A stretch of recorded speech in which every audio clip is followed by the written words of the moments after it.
Ito po yung istorya ng kawawang Pilipino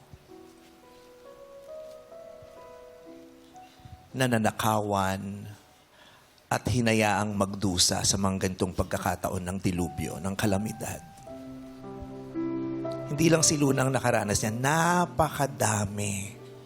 Napakadami. Kaya sana yung kwento ni Luna hindi makalimutan.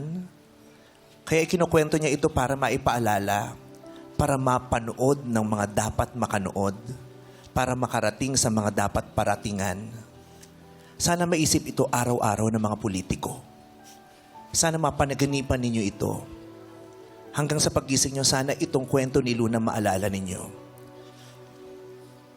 Kasi hindi lang puso ngayon ang kinakatok natin, kasama pati konsensya at kaluluwa. Napakaraming nakaranas. Lahat sila dito, kaya kanina nung simula, sabi ko, taasan na natin yung energy, patawanin na natin ang slide sa simula. Kasi pag nagkwentuhan tayo, hindi na natin alam. Hindi ko na alam kung paano to gagawing light kasi it's not light. Diba? Kahit pilitin nating mag-joke, ang awkward lang.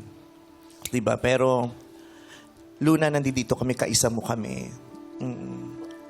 At magdadasal kami para sa'yo. Salamat po. Maraming kapamilya mong magdadasal at magtutulos ng kandila para sa mga anak mo. Salamat po. At marami kaming makikipaglaban para sa hustisya sa nangyari sa'yo. Salamat po. Paano mo ngayon naharapin ang buhay mo, Luna?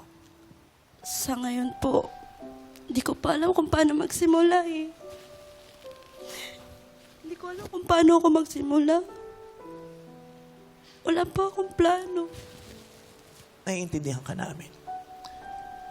Hindi ganun kadaling magplano. Hindi na ganun kadaling mag-isip ngayon. Hindi ko na nga alam kung anong sinasabi mo pag nagdadasal ka.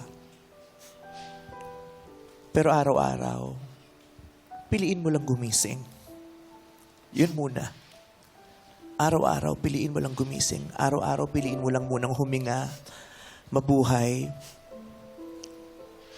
Diyos na bahala sa iyo.